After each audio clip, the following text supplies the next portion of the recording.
We on. Frank Ricchi.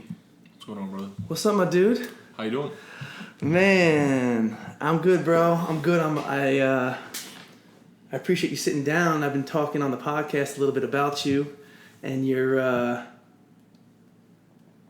some of the shit you're going after and the bare knuckle fight and all those things. And I was like, dude, it'd be great to fucking sit down and talk to you a little bit. Yes, man. So Thanks I appreciate for that. Yeah, for sure. So Ricchi, is that Italian? Ricchi? Yeah. Nice. And you don't have like you didn't make like a name like Frank the fucking like forget about it Frank or some shit like. Nah, like everything that people were throwing my way was a little corny, and then I just I don't know. Nothing just rang a bell yet, you know? I mean, and plus, once you commit to something, then you really gotta fucking like it, because then you gotta start typing it on your fucking shorts and shit. I don't want to be one of those fighters that has a name now and then in 2 years changes name and then changes name again. Right. When something rings, like really rings, I'll hold on to it. Yeah. I like that. It's funny because you would think as an evolution of a fighter, that's probably part of the whole fucking thing. Like, damn, what am I gonna fucking call myself? For sure. You know. So, I met you in Fort Lauderdale through the same group of friends. Yep. And we were talking about shit. You let me know about some of the things you were doing and some of the fighting game. And I was like, bro, and I asked you, our first talk was actually about dentistry. And I was like, dude, you got a mouth guard, right? And you're like, man, I have one. But like, I'm like, bro, you got to get a fucking legit mouth guard. Yeah. So we got you all set there. So you came through. And are you from Fort Lauderdale? I was born in Italy and I came here in 2001. Okay, damn. So you grew up in Italy? Pretty much. Yeah. Why you have a military family? No, we my family was Italian. We just moved here. My dad had a good business opportunity. His ex-business partner, they were doing salvaging old boats and sunken vessels. Okay. So we moved here. He was Italian also. You know, that's how him and my dad knew each other from back when they were both living in Italy. He came here and was able to make a killing, and then we essentially all moved here and got off the boats and fixed some boats. Pretty much. I like it. So wait, how old are you? I was at the time 8 or 9 years old. Yeah, I was young. So you remember? How's your Italian? Good, fluent. Yeah. Fluent. I mean, I travel there back and forth. I still sell Italian vessels here. There's a good market for it because their economy's underwater, and a lot of people here want Italian boats. And under the coronavirus now. That's a bit of a pain in the ass. It's fucking with the second most infected place right now is Italy. Crazy. So, I haven't experienced anything in terms of slowing down because of the coronavirus yet. Because I'm only doing 1 or 2 vessels a year, and this is something that's been around for maybe the last couple of months at most. So I'm pretty sure I'm gonna feel it eventually. But yeah, I still talk to my friends, all my family. I talk to a lot of my Italian friends. So you got family out there. Where in Italy are they? So all my close family is here, with the exception of my sister. She's in Australia. But I met your sister. Yeah. She was here visiting, I believe. Yep, exactly, in December. Beautiful girl. Yep. God bless the man who decides to fucking date her with you as the fucking brother-in-law. They're gonna have to meet us.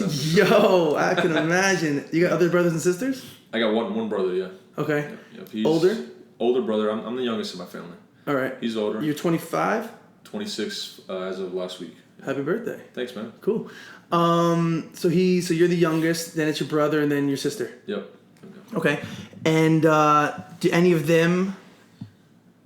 Did your brother fight? No, my brother he's into music. He started off as a pianist, and then he got his master's in music, and now he's a professor actually.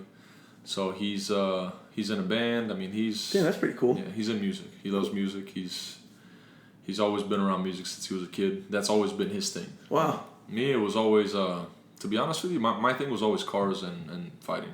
Was it with your pops? Did your pops get you into like working on the boats and the salvaging and all that? Like get you like mechanical? So as a kid, I was a big shithead.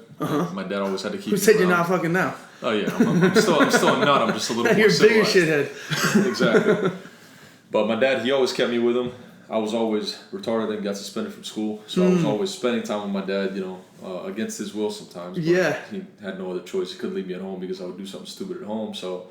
All the way up until I was like 14 or 15 years old, I was always next to my dad working with him. So then that's how I got the knowledge to work on boats, for example, work around cars. I mean, dude, that's awesome though. Yeah, the work ethic, I learned it from my dad. He's just like, you get that. This. It's amazing how like you're quote unquote fucking up got you like learn discipline, learn a fucking trade. Like it actually like puts you, because honestly, what are you gonna do sitting in fucking school learning about fucking history and bullshit or in daycare, Right. Right. You're just sitting there killing time waiting for your parents to pick you up in the first place. Yeah, exactly. Yeah.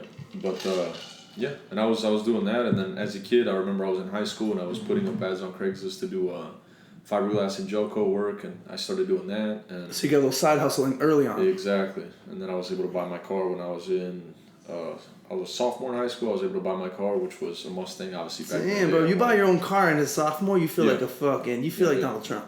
My parents, they put a down payment on it because I couldn't afford the down payment, obviously, but I paid it back. You know? Yeah.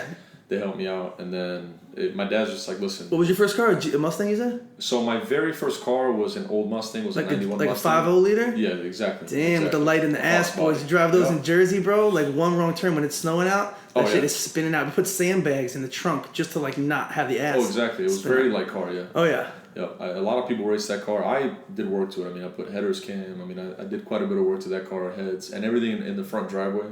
And then the day of my birthday, back when I was like 17 years old, for example, I ended up skipping school, and I just, my parents knew I was skipping school. I told them, like, listen, I'm not going to school. It's my birthday. I just got this car done. I finally got it back the negotiation. The day before, and they're just like, all right, fine. And actually, the same exact day, I ended up crashing.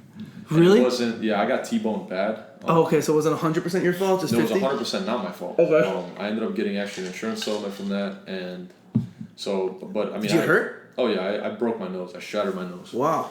And my knee still was got a a little nicer fucked nose. up. I feel like you still got a better nose than me. You don't get that. It's because you don't Well, get it got a lot of buildup. You get that Italian, but honestly, I get confused with Italians sometimes too.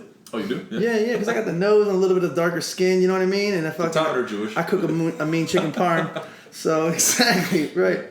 So wait, so what point did you? Okay, so you did the mechanic work, and then you started working with your pops, and you're getting in trouble. Did you go to college? I went to college for like 2 years. Got my associates. And, okay. Was that like pressure from your family, or is that something you wanted to do? Yeah. That doesn't seem like it's gonna fit in what you were looking to focus. Exactly. It was that, and then I was just at a point where I'm like, fuck this. Why am I spending money that I'm making, which I'm making a lot more money that I would make doing what I wanted to do, which was to work on turbines. I wanted to work on turbojet, turbofan motors for aviation, and be an engineer for turbines. And then I'm just like, even that job, for example, like in best case scenario, I wouldn't even be making the money that I was making at the time, which was season, which at the time I was making something that to me was insane. It was like $2,000 with doing the what? The trading of with doing the sales of the yacht sales? Working on boats and also doing some, less than legal shit that kids do. Okay, just side hustle. And you're like, if I gotta maximize my time. Exactly. Just racing, street racing, just being a retard. Oh, you doing like you were like Fast and Furious, like Tokyo Drift style? Oh yeah. We used to go to this place called 27, and we used to race. Not the bar or restaurant in Fort Lauderdale. No, not at all. No, US 27, the actual highway. Okay. And we used to race all night long, and then the fucking cops would show up and we'd haul ass. But did you ever get in accidents there? I never got in an accident there. No. A lot of people did. Some people died actually. That's why the cops ended up getting after it. Yeah, Believe I think it or so. not, there were cops that had like SRTA Challengers. I mean, they were ready for the street racers. Well, they gotta try to keep up with them. I mean, even those cars aren't as fast as the cop cars aren't keeping up. It's just a nice straight shot. road. I don't even know where that is. Is that in the middle of nowhere? Exactly. It's as far west as you could go. If you were to go on Broward or on like Everglades style, like way out. Go as far out as you can go. That last road you can make a ride on is 27. Damn. Yeah. It's like that. Yeah. The next turn is you're fucking in the swamp. Oh yeah, and then you go north and you end up getting Okeechobee and Yeah. Everglades. More places you don't want to be. So when did you decide you want to start beating people up? Basically. To be honest with you, I've always been... how did that get mixed into the thing? So I've always had the instinct to fight whenever something got hostile or whenever people started exchanging words and it became an altercation. I was always the kind of idiot that would go and throw the first punch. All right, so you weren't backing away from fights. Exactly. Okay.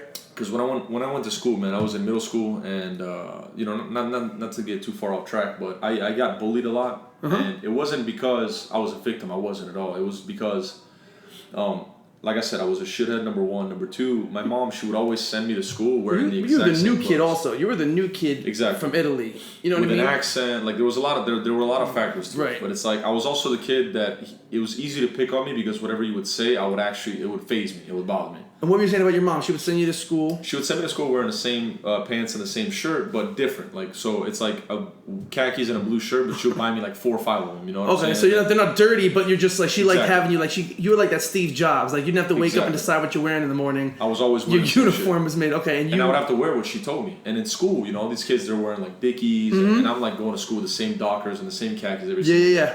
Like you had your own uniform. And I had no choice in it. My mom was strict, man. I got beat as a kid. Probably not as much as I should have gotten beat, to be honest with you. By your mom? Mom and dad. Okay. Yeah. But my mom was just like, no, you're going to school wearing this. And then it just, somebody would say something, and then, I would say something back, and then it would turn into a fight. And I got my ass beat sometimes. Sometimes I was able to, get ahead in the fight. And I remember this, man. I remember one time I got into a fight when I was in 7th grade, and I didn't throw one punch because the fight wasn't in the bathrooms. The fight wasn't after school. The fight was inside the cafeteria with all the fucking kids. Okay. And damn. I'm like, in my head, I'm terrified. I'm like, my dad's gonna beat the dog shit. So this is the first. So wait, hold on. This is the very. Okay, so this is officially the very first man-to-man altercation that you really remember being in. No, this was the first one where I actually was gonna get suspended for because it was in the middle of the cafeteria. Oh, there wasn't like a quick. It wasn't a quick thing. It was exactly. It was like I got in the fights in the bathrooms a lot of the time. Okay. It was like, like. Everybody just make sure the door's closed. Anybody walks in, you fight. Okay. And you go to your class, Sometimes and you were doing this from 4th grade. You were fighting kids like this? No, this was more like middle school. Like, all right. Like 6th, 7th grade on. Okay. Once those balls started to drop, you ready to fucking the hands went up. Exactly. Okay. And then it's like this time I remember, dude, this kid just started swinging on me, and it was over something dumb. Obviously I'm not gonna remember like now. Bigger kid, same size. No, same size, more or less same size kid, and then he started swinging on me, and the only thing that I could think of is my dad's gonna fuck me up. Like I can't get suspended. He ain't gonna beat my ass worse than my dad's gonna beat my ass. No, I'm like, I can't get suspended, so I didn't throw a punch. I was holding the kid. I was trying to hold him in a headlock to get him to stop, and he's just swinging, Sure shit. I get suspended for 10 days. The kid gets suspended for 5 days for whatever reason. I don't even remember. Well, you're probably already that kid who's been fucking trouble. I got in trouble. I got in a lot of trouble, so that probably had a lot to do with it. Right. And then I remember I got home, man, and my dad's just like, he was pissed, and he beat my ass. And the reason why he beat my ass, he wasn't mad that I got suspended for fighting. He's like, you've got to be completely shit stupid if you're going to fight or get suspended for fighting and not even throw one fucking punch. You're like the dumbass that goes to jail for stealing or robbing a bank, and you don't even get $1. Right. Yeah. You're a retard. Right. So he beat my ass, and he says, I swear to God, if I find out that you've ever got the shit beat out of you again, he says, I didn't raise a pussy, pretty much, was my dad's whole point. And so I'm like, all right, cool. So I was so pissed off, man. I didn't say shit. I didn't say anything. I didn't talk about anything. I didn't talk to my mom. Like, she was like, oh, do your homework. And I'll just do my homework, but I wouldn't say anything. I didn't want any affection from my parents. I was so pissed off that this happened that as soon as I get back to school. I was going to say, bro, you look like you have another 10 days waiting for you, bro. Oh, man, I did. That's exactly what happened. As soon as I get back to school, I see the kid, man, and I just beeline it for him. And then I start a fight all over again. Yo. And this time I actually had to finish school in an alternative school. I had to well, finish now you're like, and that's crazy how, damn, that shit backfired a little from your pops. Could he get mad at you the second time? No, he didn't. He called me an idiot. He's like, you're a dumbass, but... Yeah, but I mean... At least you're not a pussy. You know what I'm saying? At least you're not a pussy. I don't blame him, man. I feel the same way. Yo, that's fucking crazy. So then you finished an alternative school. Finished alternative and school. then when did you realize that, like, all right, so you're pro now, right? Yeah. Okay, what's your pro record? So my pro record is I'm 2-0, and I have a bare knuckle fight. And when did you realize you were good enough to go pro? Like, when did you realize, okay, I'm not going to beat up fucking... I got some skills here. So believe it or not, there's a lot of pros that suck. Yeah. And there's a lot of amateurs that, in my opinion, they stay in amateurs for too long and they could beat the majority of pros. What does it take to go... Okay, so I know a little bit about fighting, very little. Like, UFC and all that. I like watching it, but I don't know a lot about it. But as far as, like, what does it take to say, okay, I'm officially pro? So you need to have 5 amateur fights in Florida to go pro. Now, if you come from another sport, the majority of the times, if you're a professional kickboxer, professional boxer, you can't go and do amateur MMA, and vice versa. If you're a professional MMA fighter, you cannot. If you're a professional MMA fighter, you can't go and do an amateur MMA fight or an amateur boxing fight. Sorry. Oh, so if you're professional, so if you're a professional MMA fighter, you can't go and fight amateur boxing. Exactly. Okay, because once you're pro in something, you can't go and like whoop people's ass in like something that's close. Exactly. That makes sense. So you did. Go ahead. So you did the MMA amateur fights. So I did amateur fights. How many amateur fights did you do? Like I had 7. I was 5-2. Okay. And the very first fight that I was in, I lost, and that fight I just got fucked like completely. I mean, the kid just held me on the ground for all 3 rounds, and yeah, I mean that was your first fight. My first. So you came in the game 0-1. I came in the game 0-1, and a lot of people came to see me, and it was just like in my head. Feel? It was horrible, man. It was the worst shit that ever happened to me because I'm getting humiliated in front of my fans or in front of my friends and family. You know, the people that come out and support those are your fans. And this guy's just beating my ass, just holding me on the ground. I can't do anything. I can't get back up to my feet. You know, he was a strong wrestler at the time. He was a strong wrestler for what I was prepared. Right. And I had no wrestling. I had zero wrestling. Nothing. You know, the gym that I was at was a very good gym, but not for doing this kind of stuff. It wasn't for competitive MMA fighting. So you're just not even outmatched or skilled differently. You just it was just damn, that is disheartening. There was no way. It was disheartening, and then on top of that, I was also gun shy because then I get back to my feet, and the only thing I'm scared of is getting taken back down. Right. And I remember that when I met, there's a buddy of mine, Gendry, he's a really good friend of mine now. He took me to his gym before I even had this fight. You know, I mean, I took this fight, and then before I even actually fought, he took me to his gym down in Kendall, and it was it's. You know, it's the gym that I'm at now. It's a really small gym. It's on top of a quick stop, and it's you still train there now. Okay. Yeah. And it's like paint coming off the walls. Okay. The mats are all ripped up. It's no AC. It's a sweat box. Mm-hmm. Yeah, but that's where that's like the best gyms. Like where you want to grow, you go to a gym with like the rusted ass fucking barbells and the shit like that. You know what I mean? Not shit with mirrors everywhere. You know, in the bathroom, the shower is an old Cuban guy holding a hose over your head. That's much. What's up. Yeah, so, Poppy. I know him. They're down in Kendall, far as shit, an hour from where I live. Okay. And Yoel Romero, he's fighting Israel Adesanya tomorrow night. We were talking about him earlier. Number 1 in the world right now. He's fighting who tomorrow night? Israel Adesanya, which is the champion, the middleweight champion. Okay. So he's main event. So that's the fight tomorrow night. Everyone's going to 27. Exactly. And people are going to watch the fight. That's going to be your boy. That's Yoel Romero. So he was training there. You know, at the time I saw him, and I'm like, I go insane. I'm like, shit. You know, I'm a huge UFC fan. I can't believe he's a freak. You know, he's knocking everybody out. It was on an insane win streak. Right. So he was there, you know, there were a bunch of other guys, and every single person in that gym toyed with me. Like, legit toyed with me. They were all amazing wrestlers, amazing grapplers. They all beat my ass. I mean, I stood no chance against... Right. Is that not the best, right? Wouldn't that be, like, the ideal situation? Like, go to a spot and just get your ass beat until you start fucking tapping people out? The only thing that sucked was the fact that this gym was an hour away from me. So what I would do is I would drive down there on the weekends when it was sparring day, and I would go and get some looks from them, but it wasn't enough. And when I fought, I came to realize that. And to go 2 hours get your ass beat is fucking that's challenging too. It sucked. Right. It sucked. So what I did is right after the fight that Monday, the only thing that I wanted to do after that was just take another fight. The only thing I wanted to do was take another fight and redeem myself. Dude, that's the same mentality that made you let me get back to fucking school and go jump this motherfucker who beat my ass. Like, let me close that guy unfinished business. Yeah, I don't forget, man, which is one of my flaws / attributes. Well, you want the circle to be closed. You don't want anything unended. Exactly. It's good in some instances. It's bad in some others. I bet. So Monday, I started going to that gym full time, and that's all she wrote. And I lost one more fight in between. And that how did you win? So when you went 0-1, and then where's your record? I won 4 in a row, and then I lost one fight. How was that fight after you went 4-1? You felt like you're like, yo, I got you. I felt good. Did you feel good, and I got overconfident, in my opinion. I was gonna say, because you win 4 in a row, you're like, okay, I think I got this now. Yeah, I went 4-0, 4 stoppages. You know, in my opinion, it's like, you know, nothing can stop me now. Yeah. And what happened is I ended up going. So Yoel Romero, he ended up leaving our gym, and then he started training with somebody else. He's always been my friend, you know, even grown up and me becoming a better fighter as I started to train with him, because I mean he's heavier. He's an Olympic silver medalist. He beat the who's. Every single person that was an important person in international wrestling, he's beat. Dude, how lucky you to be able to like have that guy right there to help you train. It's insane. The most explosive athlete. I mean, he's a freak.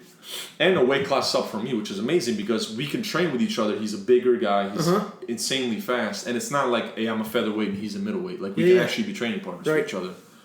That's cool. I got to the point when, even months before he left the gym, where it's like me and him were sparring, and I was still getting in 2-3 rounds of sparring with this guy who's a freak. I mean, the power that he has is insane. Imagine. And you guys are like, when you guys spar, you guys wear like headgear and like, you guys wear not in MMA because of grappling and because of a lot of other stuff, but that's right. In boxing, you do wear headgear.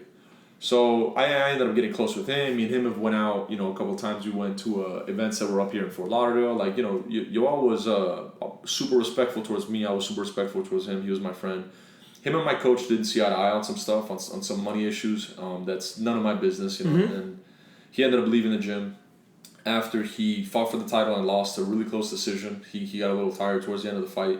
So he left our gym. So now he's training at a different gym, and he doesn't have any sparring partners. So I talked to him, you know, me and him shot shit. Down here in South Florida. Down here in South Florida, down in Miami. So me and him shot shit. We went out, and he's like, hey, man, like, you know, why don't we train together? And I'm like, yeah, of course, dude. Like, I'm definitely going to come train with you. You know, he's amazing wrestling, the best wrestling that you can possibly get. So I want to go train with him, and Dude, I've done I don't even know how many days on months of sparring with Yoel, and I've been his only sparring partner for the entire camp that he had for the Luke Rockhold fight, which was the next fight after that. Okay. Which was in Australia, and I was sparring 6-minute rounds with him in the morning, 45 minutes with him in the afternoon wrestling. 6-minute rounds, bro, with that guy must been, dude, that's insane. I mean, bro. my face was black and blue in the interviews because we went balls to the wall. I don't bruise easily, but it's like we were practicing with MMA gloves, with 4-ounce gloves. Yeah. No shin pads a lot of the times in a hotel room because he doesn't want anybody to record him when he's training. You guys really have he spars in a hotel room? Yeah, we went. So what, just move some fucking shit out of the way and just fucking and be careful not to fall on the fucking furniture that's stuffed in the corner. Yo, fuck yourself up. Holy shit, bro. And it was fun, dude. Let him leave his card at the fucking desk. Oh, yeah. For the deposit. Fucking dude, fuck that, bro. Dude, they raped us over there, Yeah, I believe it. Yeah, we paid like $26. It's hard to get blood out of the curtains, bro. Oh, yeah. That's fucking crazy. The issue was, the fight that I ended up losing was 2 days after me and him got back from Australia. Oh, you went with him while he did that, while he went to his fight? I was that was cool for that fight. Oh, that's dope. Yeah. That must have been a cool experience. It was amazing. It was absolutely amazing. That's an amazing experience. Yeah, that's awesome. But we get back, and so get this. I get back Wednesday night late, and now Thursday, I'm for whatever reason I ended up getting a little heavier in weight. I was 189, and my weight cut normally starts between 195 and 200 at the time. Now I'm actually closer to 205. Okay. But I need to weigh in on Friday at 170 or below. And you're 185? So I'm 189 Thursday. On Thursday, and you got to weigh in when? And I had to weigh in the next day. I had to weigh in 24 hours after that. So I'm like, dude, everything's off. Do they test for meth? No. So go ahead. Everything's off? Everything's off, man. What do you do? Water loading was off. Everything was off. Thankfully, I wasn't eating too many carbs, and I was able to get the weight off.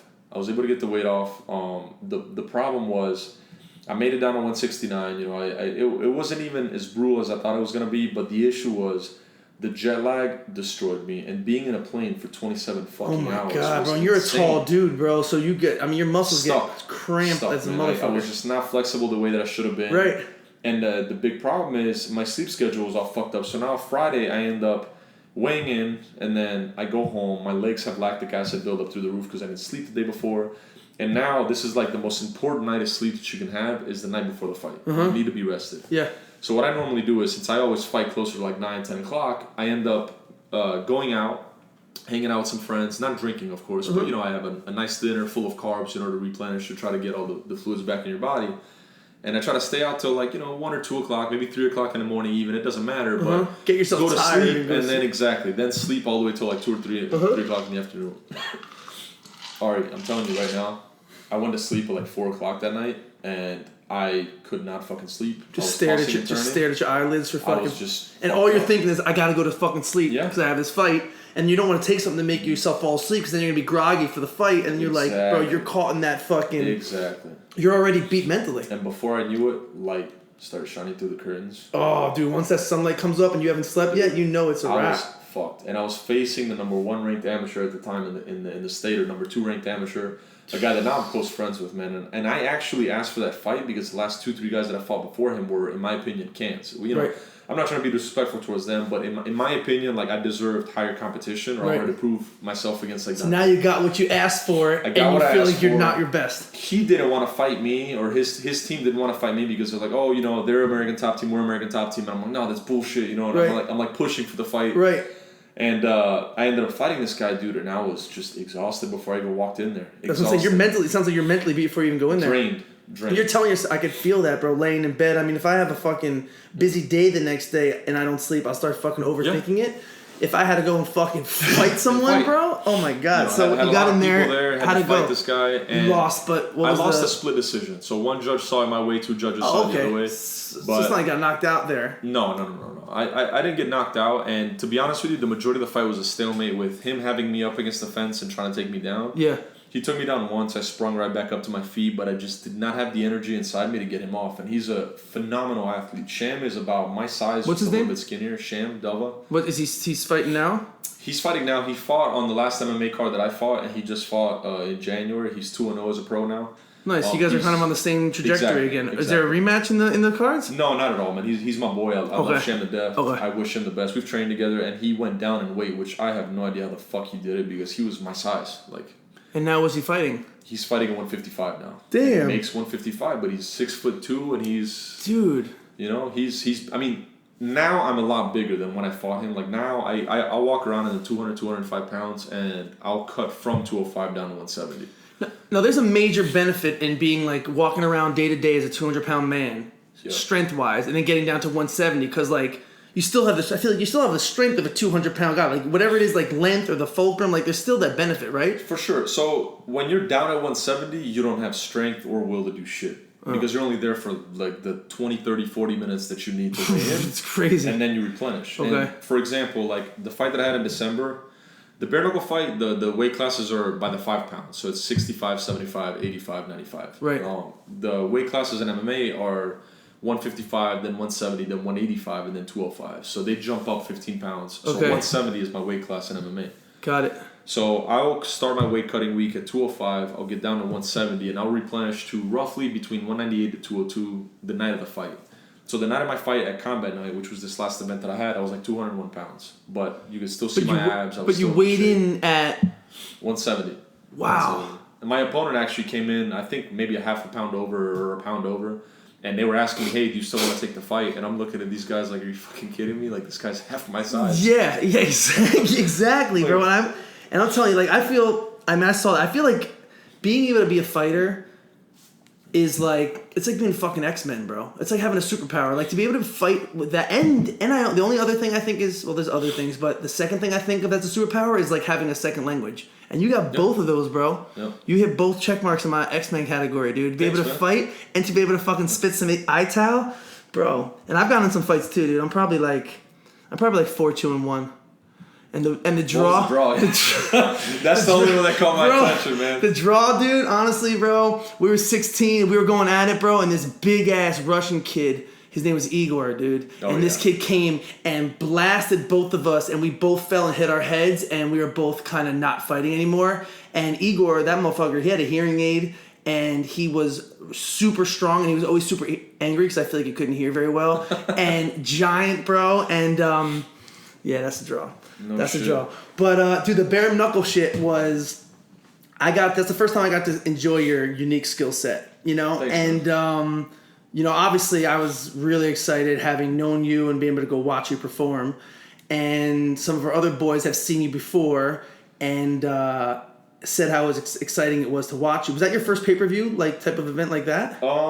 Yeah. Because that's gonna be great exposure there. Yeah, it's good. They did like over 50,000 pay-per-views, and I was like the third fight on the pay-per-view card. Yeah. It was good. I should have planned it a little bit better. I should have got some sponsors and shit because. Yeah, but it's the first one, dude. You know what I mean? There'll be more coming. Yeah, for sure. You know, now at least you know what to what you want to fix. What made you pick? So what made you pick doing the bare knuckle? Because the bare knuckle, for those who don't know, it was, so the rules are what, you can have your hands taped, your wrist taped. You have to have an inch below your knuckles. Exactly. And there was 5 2-minute rounds. Yep.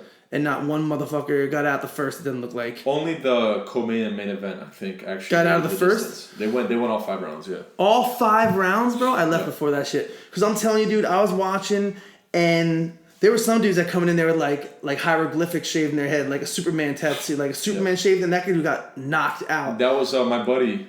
He's the one that knocked him out. The Cuban dude knocked him out. Yep. And bro, I don't know how. Could you think of anything more disheartening than getting carrying out your jaw out the ring with Superman fucking engraved in the side of your head? I got a better one for you. Go ahead. That guy was talking wild. He was messaging my buddy, which his name is Gustavo. Mm-hmm. He was messaging his wife on Instagram, saying all sorts of crazy shit. Damn, bro, I'm gonna knock your boy out. You'll have a real man to go to after this is done. Dude, that's some new age fucking trash talk you get on social media. One punch knockout. Mm-hmm. Cold. The guy fell face first on his fucking face. Bro. He gets up and he's hanging on to the referee to carry his weight. All of them were brutal. Dude, some of them, when I saw that one, I was about to get on Amazon and order that man a wheelchair, dude. Yeah. I swear I almost did. He got fucked up. I almost did. And I'm telling you, it's crazy because when you're in there and you're fighting like bare knuckle, like, bro, you got 2 trained fighters in there fucking going toe-to-toe. And that's, honestly, for you training in a fucking hotel room is so great because the close quarters right there, bro. Oh, yeah, that feels like the bare knuckle itself. Yeah, but I'm imagining, these 2 dudes are fighting. Like, the principal ain't coming to break this shit up. No. You know what I mean? Like,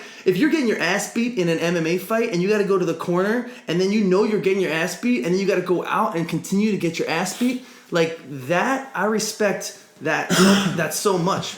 So there's man, this is actually this is a topic that I really want to get into, man, because there's a couple different types of fighters.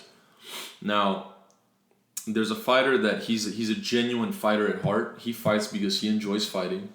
He fights because he himself likes to fight. He does it for himself because he genuinely enjoys the fight.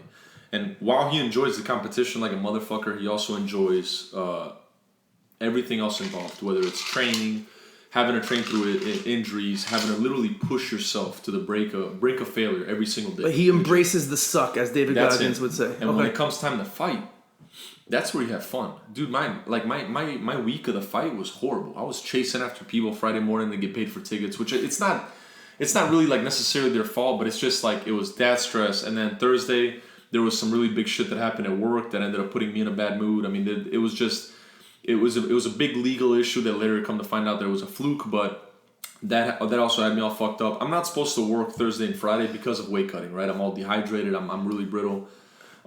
Then Friday, on the way to weigh-ins, I get rear-ended. A lady hits me, and it's like the commission is ready to leave. I need to haul ass and get there on the scale. And meanwhile, you're cutting weight, right? So, I mean, I don't know about you. I'm at 170. If I miss a meal, bro, I'm ready to rip someone's head off. Like, I get hangry as a motherfucker. Like, I couldn't even imagine me 20 pounds later for the weekend. Imagine this. Imagine Thursday now, right? You haven't had carbs. I eat a lot of carbs. Right. I mean, I'm Italian. I eat pasta, pizza. Carbs are your quick energy. I'm always eating carbs. You have to cut out carbs and water load from Monday all the way over to Wednesday. Actually, you got to start Saturday, but you cut out carbs the week of the fight, so you're not eating carbs anymore.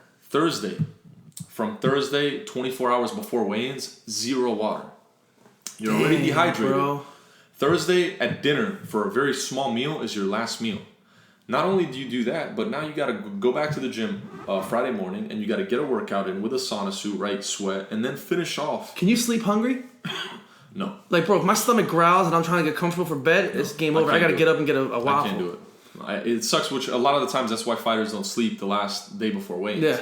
So now all of a sudden you wake up, you go in the sauna, you haven't drank in 24 hours, and you go in the fucking sauna and you come out and you can't drink anymore. You know, and you're getting the sauna, you should only be using the sauna for the last pound or 2 pounds. You shouldn't be using it for more than that. Right. But now it's like you can't fucking drink. Your mouth is dry, it sucks. Then all of a sudden now you make it to the fight. To me, when I'm finally in, everything else I had to work a 9 to 5 the day of the fight. Like, it was a mess. You're not supposed to fucking work the day of the fight. You're supposed to relax and get ready for war. Of course. 9 to 5 I worked. I ended up going home, showering, meeting my coach Mike Ream and my buddy Roman, which was a huge help in my training camp. I met them at my shop, and when I finally got to the venue and my hands were wrapped, there was the biggest smile in the world on my face because I enjoy fighting. Mm-hmm. That's one fighter. The second fighter, I apologize. The second fighter is the fighter that fights because it's quote-unquote cool to fight, because his friends hype him up and it's cool to fight. And so far, maybe it was easy for him to fight because he went in there and he blasted somebody that sucked. Mm-hmm. But then all of a sudden, you come across somebody that's a dog. Mm-hmm. Now all of a sudden, you're fighting somebody and you got to sit there and you got to hang in and you got to fucking fight. And you can't bitch up, and you're fighting somebody that might even be better than you, but you got to find a way to win, and it's going to fucking hurt. Yeah. And you might even have to take a punch to give a punch, but no. That fighter will quit. Yeah. The other fighter will go out.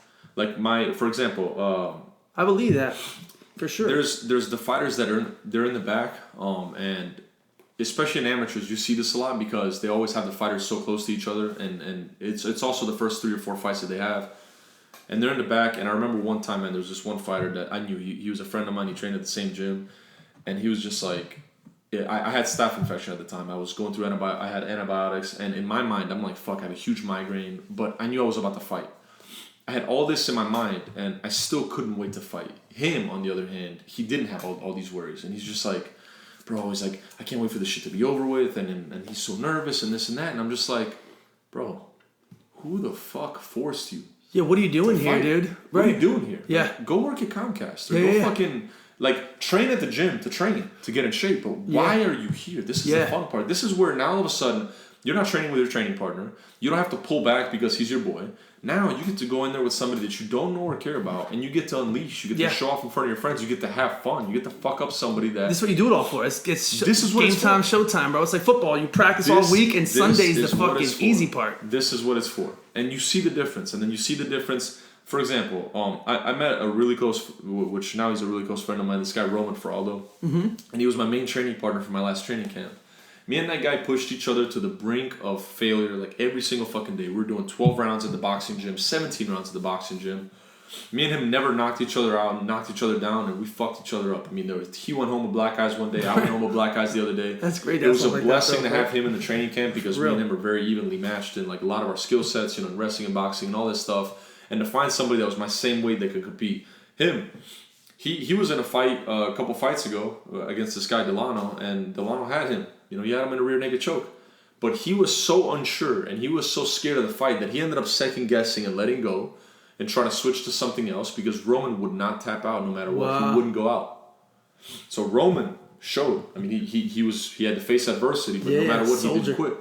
You know what I mean? And then there's the other fighters where all of a sudden, as soon as something doesn't go their way or they have a position, for example, and then they lose it, they just sink. Yep, and you see that, and you can see that. I mean, even as a competitor, I'm sure you could. I mean, fighters probably read that on each other in a second. Yeah. Like once you see that man's beat, you look that man in the eye across the ring, and you know that man's already beat. For sure, dude. That is a. As soon as I see, I love this shit. This is actually what I live for when it comes to fighting. Go ahead. When you're in the cage and your opponent is looking at you from across the ring, and they're just trying to mean mug you, and they're trying to fucking intimidate you, and they're looking at you. I'm not like that. I'm just cold. No emotion really. I'm not really jumpy. I'm not like that. I'm very calm. I'm not trying to scare my opponent. I couldn't give a fuck. I want to fight at the end of the day. Yeah. We're about to find out who shouldn't be scared.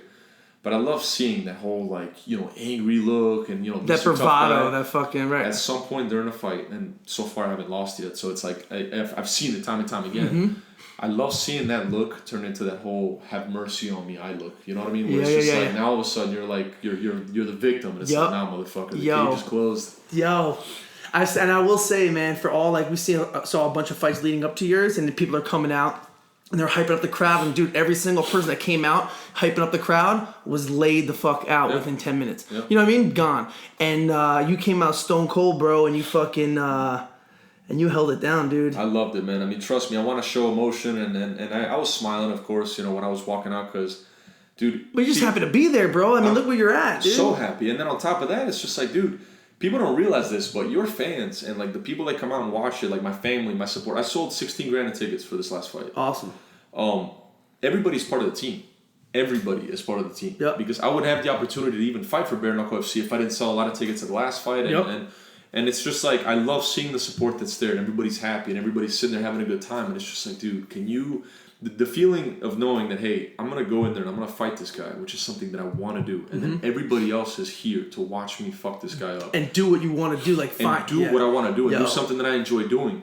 And everything that happened the last week, the fucking getting rear-ended and this. Is gone for a second. Gone. I don't give a fuck. Well, then because you get the moment when you're fighting, you get in that, I've heard fighters talk about, and even X Games athletes and shit talk about, flow state. Yeah, 100%. Where, I played football growing up, and, every time you catch the ball, you're running, everything goes quiet, and you're until you get hit and you get up and all of a sudden you hear the crowd again, Yep. And I could imagine fighting, you gotta be so tunneled the fuck in. I'm super calm when I fight because when you're trying to be all jumpy and all adrenaline the fuck out, first of all you experience adrenaline dump quickly. Second of all, because your body just taps out, you're literally wasting all your energy. You see it happen so quick, and then on top of that, it's also the most valuable attributes that I think you can have when you fight is precision and timing, in my opinion. Okay. And of course, there's a lot of fighters that they've said this in the past, but the reason why I say precision and timing is because you could be the hardest puncher in the world, but if you can't land it, you're fucksville. And when you're all amped up and you're all the hardest thing to have is accuracy. Mm-hmm. You're sitting there and you swing, and it's just you swing at the wrong time, and it's now all of a sudden you bite onto all the feints. There's no need for all that. If you can literally sit there and you can fight calm, you need to be alert. I'm not saying just fight just fight your fight. But fight calm. Yeah, just calm. Yeah. Everything will come to you. Yeah. Everything will come to you. Also because you, as a fighter, you gotta believe in your training. It's people ask, hey, how are you not nervous before you fight? It's dude, everybody. I don't think it's not. Listen, if you don't have those that energy in your stomach, I feel that energy, that butterfly, those butterflies are what makes you fucking great. You know what I mean? If you're not alive if you don't have that shit. You know what I'm saying? So it's that's not oh man, I feel nervous. Nervous doesn't mean you're a pussy. No, nervous means something serious about to fucking happen. For sure. And this is what I fucking trained for, and I'm excited for it. It doesn't have to be negative. Your body knows it, man. Your body knows it. Yeah. And there's many different examples, but for example, the fight day, I'll have a really big breakfast and then I won't eat until I fight. And like the last time that I fought at like 9 o'clock. So it's like, it was a lot of time. It was from How long before you eat? How long before you fight do you eat? I had brunch, and then it was like 7 hours or 8 hours until I fought. You know what I mean? But yeah, I forgot where I was going with this. But it's like your body knows that you're about to fight. Right. But what I was trying to say about like the whole nervousness thing is, you need to be able to depend on the body of work that you put in when it came to training.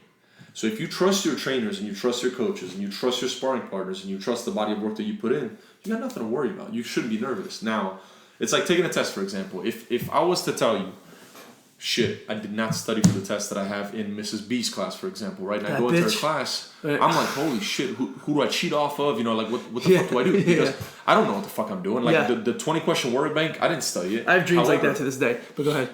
Nightmares. Like, say, for example, that you study the entire night and you know every fucking word. You know all the definitions.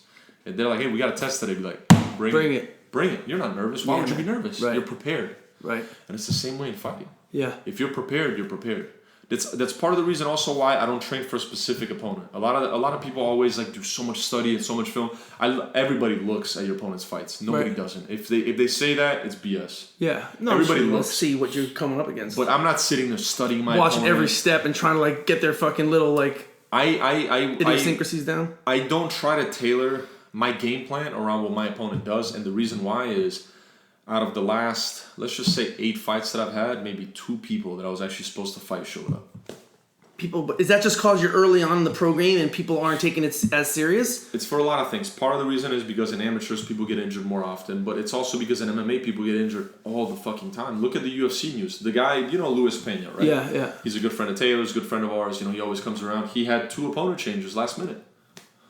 It happens all the time. You know, you can literally, like an MMA fighter. But you think when you get pro though, remember you talked about the on 1 fighter and number 2 fighter. I mean, when you get to the like UFC level, like you think there's still people in there that are fighting just not because of the love of fighting. You think there's people that are in the UFC that are just fighting because that just for the glory. So the example that I can make is fighters that crack under pressure, and those are the fighters that. Again, I'm not gonna sit there and generalize all fighters under this category. I hear you. But you can see fighters that they literally go out there and they are genuine murderers. Murderers. That the more you push them, the more they push themselves. They'll be losing a fucking fight, and they'll find a way to win at the very last minute. Straight of the last warriors, round. right? You know, and then there's other guys that because of pressure they just fucking completely crack. Yes, you see that drop off just happens. It's the one thing to like taper off. It's one thing to fucking just fall off a cliff. Right. There are fighters that fight for the wrong reasons. Yeah. I believe and that's just the way it is. And there's fighters that think that it's cool to fight. They think that it's cool to train, but they are not. I'll put it to you this way. I have a very suicidal personality. Now, suicidal personality doesn't mean that I want to kill myself. Suicidal personality means that I would rather die having fun than live the rest of my life, live an extra 20 years locked in a closet. Right. That's me. Gotcha. When I fight, I'm going to fucking bring it. Like a coward dies 1,000 deaths. What is that? A hero dies about 1. Exactly. The same way. Yeah. You want to go out, right. And you don't want to die a slow death. I would much rather lose by getting knocked out cold than sit there and fucking hold on to somebody for the next, 15 minutes. And then just sit there and edge something out. Because I embrace the fight. When it turns into a firefight and it's a war and this fucking guy hurts you and he cracks you, let's see who comes out on top. Yeah. Sometimes you lose. Some people lose like that. One of my favorite fighters, actually, Nico Price. He came from this scene. Mm-hmm. He came from South Florida and then worked his way up, and he's in the UFC now. Dude, that guy's a gangster. If you see him fight, the fights that he loses, he gets knocked out. But he just goes. But I'm telling you, man, he fucking brings it. He's reckless abandon, just he literally brings it. I'm not saying be reckless, but I'm saying the fighters that are fighters, you know them. George Masvidal, Nate Diaz, man. Masvidal's that South Florida bad boy, right? He's from down here, ain't he? He's a beast, though. I've trained with Masvidal. He trains. His head coach, Paulino Hernandez, is actually my buddy Roman's head coach, and he was my coach's student. Like my coach Manolo Lopez was his teacher back in the day, and he's George Masvidal's head coach.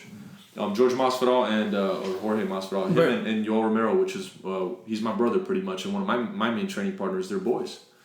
Everybody down here knows Jorge because he's trained with Jay-Z Cavalcante, he's trained with Laborio, he trains here at American Top Team. He's got Paulino Hernandez as his head coach, and right now he's finally getting the recognition that he deserves, but he's always been a fighter. It's just now he's finally, I think that George finally saw the potential that he has, and he finally. People have always told him his entire career, like, George, you're a world champion, and he's always just kind of like bullshitted. Right? He's that good. Yeah, he's a young dude. How old is that guy? So George is he's 33 or 34 years old, but he's been doing this for the last 16 years. He was a pro since 18. He used to fight in backyards with the Kimbo Slice days. Yo, for real. Yeah. I remember I was talking about Kimbo Slice actually when I went to watch your bare knuckle shit. I knew Kimbo. I painted his car actually. Did you? Yeah. He had the old ML. R.I.P. Kimbo. The purple ML, man. He was one of the most humble people ever too. And I actually went to school with his son, even though I never really interacted with his son, with Kevin Ferguson Jr. But Baby Slice is his name now. Big dude. Big dude. I don't think you're coming at Kimbo when you're fucking little. He fights for Bellator. Oh, so he's a fighter too. He's a fighter as well. But George, man, I remember, dude, George was small, man. He was fucking people up back in the day. And he's one of my favorite fighters right now, but that's a fighter. George is the kind of guy where if he's in there and he's in a firefight, he's no matter Conor what. McGregor a fighter? Conor McGregor's a fighter, yeah. Conor McGregor's a fighter. The thing that Conor McGregor doesn't have is, so Conor McGregor, when he starts to lose the fight, he doesn't want to be there anymore. And I don't think that that's because he's a fighter, he's not a fighter. In my opinion, I think the money changed him, because back in the day, I remember that there were fights where 3 rounds, he was balls to the wall. Like, just nobody could make him quit. I remember Chad Mendes took him down repeatedly, time and time again. He had a fucking MCL injury. Conor was able to get back up to his feet and just win, persevere, you know what I mean? Right. And just, like, always have his foot on the gas. Right. In my opinion, I think that Conor, he won too much money. And I think that it's very hard to fight under the same sense of urgency and the same hunger when you wake up with silver. Sure. Oh, for sure. I mean, then he comes out and he does the Mayweather thing. The fact that he he tagged Mayweather a few times, which is fucking super impressive. Won the first couple rounds. Yeah, that's fucking super impressive. But then he came out with Cowboy and just fucking Well, keep in mind, he got fucked up by Khabib before that. That's right. That was in between the two. Yeah, that was right after the Mayweather fight. And then there was a bunch of BS that happened back and forth, man. And Khabib, he's somebody you don't play with, man. That guy's serious. Dude, I saw a video somewhere of that man swimming upstream on it looked like whitewater rapids, bro. Yeah. This boy was swimming the wrong direction. He's a maniac. God damn. Where's he train at? He trains in Dagestan, Russia. Oh, so he's out in the motherland, bro. The Russians. I would say, like, it's funny, like, as people, if I had to fight someone, the fear I would have, like, if I had to be it would be Russians then black. For sure. Because I feel like Russians, bro, they don't... Dude, that's some different shit. And they're white, bro. I'm scared of more Russians than black dudes any day. Yeah. If I had to have... Cause you know what the Russians have, which is insanity, is the fact that... dude, their upbringing is insane. So, Yoel, he's... You crawl across glass to get to, like, your fucking baby bottle? They're crazy. Yoel tells me all the time, because Yoel, he's... I've had so many hours with the guy and training with him. I love him to death, man. I talk to him, every couple of days. He's one of the most beautiful human beings that I've ever seen. And he's also one of the dirtiest motherfuckers I've ever seen. In a good way. Yeah.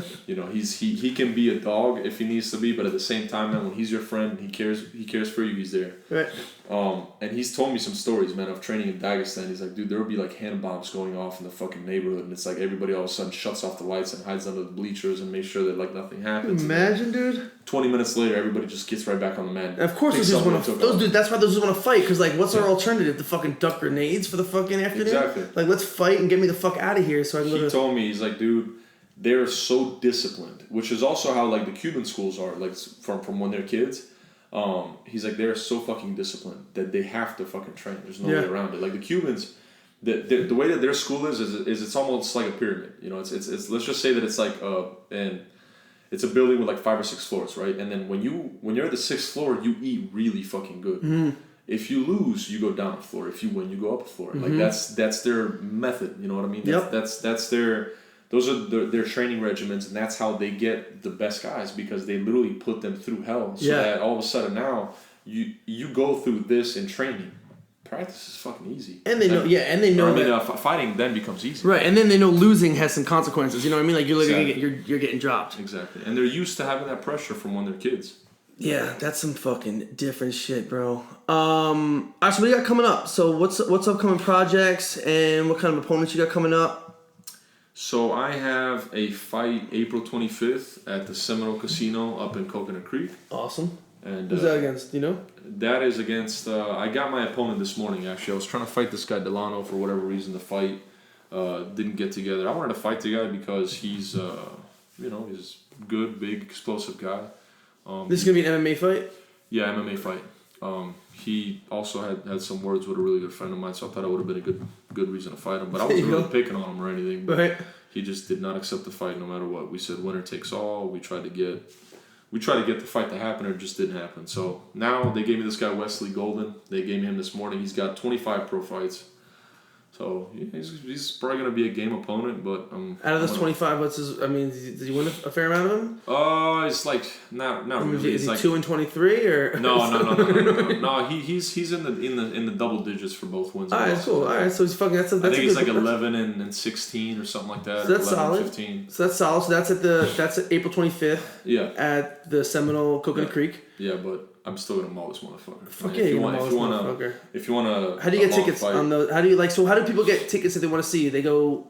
So if you want tickets, DM me or send me a message because I have hard copy tickets. Okay. I'm gonna put up a link where people can literally just order tickets, and these ones are very cheap actually. These tickets are $37 for general admission, and cage side seats are like $67. I'm gonna put your link, whatever it is, on my stuff, so that way people can easily see that. Perfect. So you can get some fucking, so that people can get over there, and then you got that's April 25th, and then what else you got? And then in May, I'm pretty sure Bare Knuckle FC is gonna be doing an event down here in South Florida.